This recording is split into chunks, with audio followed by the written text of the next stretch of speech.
장례식장에 다녀오던 중 앞 차량의 전복 사고를 목격한 30대 남성. 함께 있던 일행에게 119에 신고할 것을 요청하고 자신은 사고 차량으로 달려가 운전자를 구조했는데 위험천만한 상황에서도 빠른 판단과 신속한 대처로 사고 차량 운전자를 구한 해경 박재우 경장의 사연을 사건 현장에서 만나본다.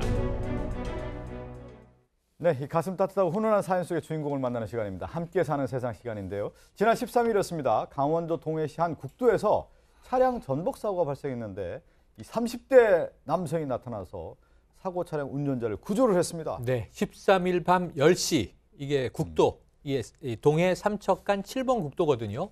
깜깜하지 않습니까? 그런데 이게 차 한 대가, 승용차 한 대가 가로등을 들이받고 전복이 됐어요. 그 상태로 한 20m를 또 끌려갑니다. 중앙 가드레일 들이받고 멈췄는데 아주 큰 사고였죠.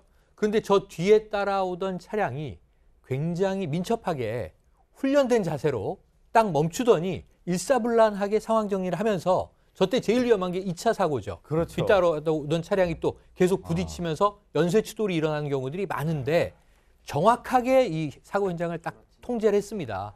그럼 이 정말 불현듯 나타나서 상황을 딱 정리한 이 인물은 누구냐? 박재우 경장인데요. 30세.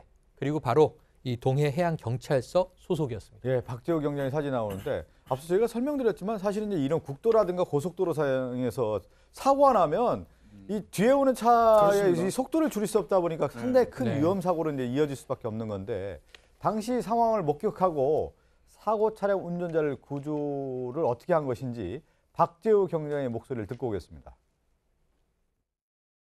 장례식장 들렸다가 이제 국도 도로에서 앞에 가던 차량이 코너길에서 도로 외측에 있는 가로등을 들이받고 차가 전복된 상태로 한 20m 정도 끌려가더라고요. 끌려가면서 이제 중앙 가드레인을 이제 들이받고 멈춘 상태였습니다. 이제 와이프한테는 112로 신고하라고 하고 친구는 119로 좀 신고해달라고 이제 역할 분담을 하고 저는 이제 바로 그 사고 차량으로 뛰어갔고요.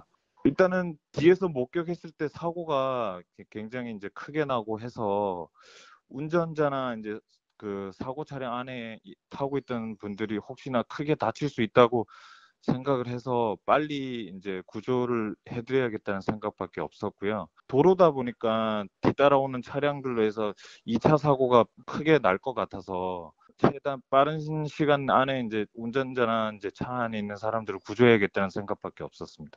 이제 운전자분을 안전한 곳으로 옮겨드리고 뒤따라오는 차량들이 혹시나 이제 차 사고가 안 되게끔 저희가 수신호를 하면서 그렇게 했던 것 같습니다. 그래도 차량에 그 아내는 112, 친구는 119에 신고하고 또 그 어떻게 보면 2차 사고가 발생하지 않도록 서로 이제 협업을 하면서 사고 수습을 해왔는데 일단은 그 앞에 가던 차량이 가로등을 들이받고 저렇게 전복됐다고 하면 얼마나 놀랐겠습니까? 그럼요. 차 안에 운전자뿐만 아니라 동승하고 있던 그 아내와 친구, 그러니까 지금 뭐 강원도 삼척에 있는 장례식장에 같이 갔다가 한 차 안에 3명이 타 있었던 거예요. 좀 전에 결혼 사진 나왔었는데 그 아내 그리고 이제 동생, 아는 동생 이렇게 셋이 타고 있었는데 보자마자 이렇게 엄청난 사고가 났는데 순발력 있게 이렇게 잘 대처한 것도 상당히 훌륭해 보이고 무엇보다 대형 사고가 나면 대부분은 어떻게 된 거지? 그러니까 구경하는 사람조차도 사실은 긴장하고 두렵기 마련인데 아마 직업 정신이 있었는지는 모르겠습니다만 일단 빨리 이 사람들을 구조해야겠다라는 생각밖에 들지 않았고 그래서 차량에 저 전복된 차량에 가서 운전자가 이제 상태가 어떤지 봐야 될 거 아니겠습니까? 저 정도면은 또 저 안에서 운전자 스스로 나오기 어려운 상황이기도 하고요. 그래서 일단은 사람을 구해야겠다는 생각밖에 없어서 차로 달려가서 구조를 했다라고 말씀을 하셨습니다. 하지만 이제 혼자 했으면 저 정말 어려운 일이거든요. 그래도 그 동승했던 아내와 친구가 서로 역할 분담을 해줬기 때문에 신속하게 처리할 수 있었거든요. 그러니까 이게 박 경장이 이 나름대로 훈련된 행동을 한 거예요. 역할 분담을 딱딱 맡긴 거죠. 아내한테는 112 신고해. 거기 또 타고 있던 친구한테는 119 신고해. 그 다음에 신고했어? 그러면 내려와서 뒷차를 좀 통제해 줘. 그 사이에 나는 달려가서 저기 지금 이 전복된 차량에 사람이 있으면 난 꺼내야 되니까 이런 식으로 착착착 일사불란하게 한 거니까 이건 상당히 훈련된 행동입니다. 그 이제 차 안에 저렇게 이제 전복된 차 안에 운전자를 보니까 상당히 위급한 상황이었다고 해요. 상당히 위급하죠. 지금 전복돼 있기 때문에 혹시라도 차가 파손이 돼서 문이 안 열릴 수가 있고요. 또 지금 역할 분담이 잘 됐어요. 뒤에 또 2차 사고를 막을 수 있는 것까지는 했지만 이 운전자를 구해내야 되는데 운전자한테 이제 다가가서 괜찮으냐 하니까 의식이 있고 대화를 할 수 있어서 이제 일단 얘기를 했고요. 그리고 이제 차량이 전복됐기 때문에 이 문이 열리는 거 보니까 주먹 하나가 들어갈 정도로 문이 열렸는데 그걸 힘껏 아주 뭐 초인적 힘으로 그 문을 열고 이제 운전자를 밖으로 데리고 나온 후에 본인이 부축해서 이렇게 구조를 했다고 합니다. 근데 전복된 차량들 보면 뭐 그냥 전복되는 것뿐만 아니라 기름이 새는 경우가 있잖아요. 이 차도 기름이 그겁니다. 새고 있어가지고 위험천만한 상황이 있다고 해요. 그렇습니다. 실제로 2차 사고라는 게 당시에 그 현장에 있다가 또 지나가던 주행하던 차량이 충격하는 경우도 있고 그리고 또 처리가 좀 늦어질 경우에는 차량이 폭발하거나 화재가 발생해서 추가적인 피해가 생길 수 있는데요. 실제로 이 박재우 경장 같은 경우도 이런 말을 했어요. 당시에 너무 긴박한 상황이었다. 그래서 빨리 구조를 해야겠다는 생각밖에 없었다라는 말을 했고요. 그리고 또 타고 있던 사고가 굉장히 컸기 때문에 게다가 또 2차 사고 발생 위험까지 있었기 때문에 최대한 빠른 시간 안에 운전자 그리고 차 안에 있던 사람들을 구조해야겠다는 생각밖에 없었다는 말을 남겼습니다. 이게요 일반적으로 아셔야 돼요. 전복된 차량에서는 화재가 발생할 확률이 90% 이상이에요. 그 왜 그러냐면요. 전복이 되면서 파손돼 가지고 연료가 바닥으로 흘리게 되고요. 그 전복된 게 이끌려가면서 불꽃이 튀겨요. 그렇죠. 그래갖고 연료에 진화돼서 예. 불이 나거든요. 그래서 전복된 차량이 가서 구조 활동을 하는 것도 상당히 신경 써야 됩니다. 그러네요. 예. 자, 이 박재우 경장에게 이런 질문을 한번 해봤어요. 향후에 똑같이 이런 일들이 벌어진다고 하면은 박재우 경장은 어떻게 하겠는지 그 대답을 듣고 올까요?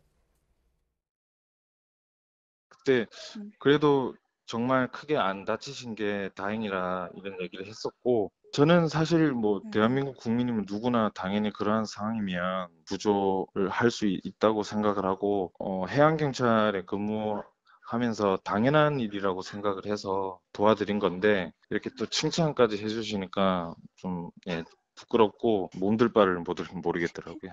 당연히 해야 될 일을 했을 뿐이고 앞으로도 어떠한 위급한 상황을 목격하더라도 최선을 다해서 구조하고 도와드릴 생각입니다. 똑같이 얘기하더라고요. 칭찬받으면 부끄럽고 당연히 해야 될 일이라고 하는 건데. 예. 이 똑같아요. 사실은 본인이 자랑 안 하거든요. 이렇게 의인이나 어제 제가 한 명 구했습니다. 어제 불 막았습니다. 이런 사람 우리 한 번도 없었잖아요, 지금. 어떻게 이게 또 발견이 또 이게 알려지게 됐냐 하면 또 이 구조를 받았던 사람 중 아니면 목격했던 사람들이 홈페이지에 글을 칭찬합시다. 글을 올린 것 같아요. 이 해양경찰청 홈페이지에 칭찬해 주세요라는 게시판에 자기가 목격했던 느꼈던 거를 그대로 교통사고 난 차를 헌신적으로 도와주신 감사드립니다는 글을 썼고요.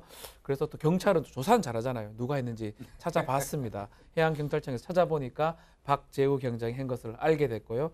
그래서 이제 네가 했느냐. 그러니까 깜짝 놀랐겠죠. 어떻게 알았습니까? 라면서 본인이 얘기를 했고 이 칭찬 받았을 때 본인은 이거 자랑하고 싶은 일 또 아니었는데 당연히 해야 될 일을 했다라고 또 그렇게 얘기를 했습니다. 저 사진을 보니까요. 네. 뭐 결혼한 지 얼마 안 된 것 같아요. 지금 보니까요. 근데 아내에게 입장에서는 볼 때 훌륭한 남편이 가장 최고 좋은 남편 아니겠습니까? 그런데 이 박재우 경장의 리더십, 상황 판단력이 훌륭했지만 3인 1팀으로 일한 거를 우리가 얘기했잖아요. 부인 박수진 씨고요.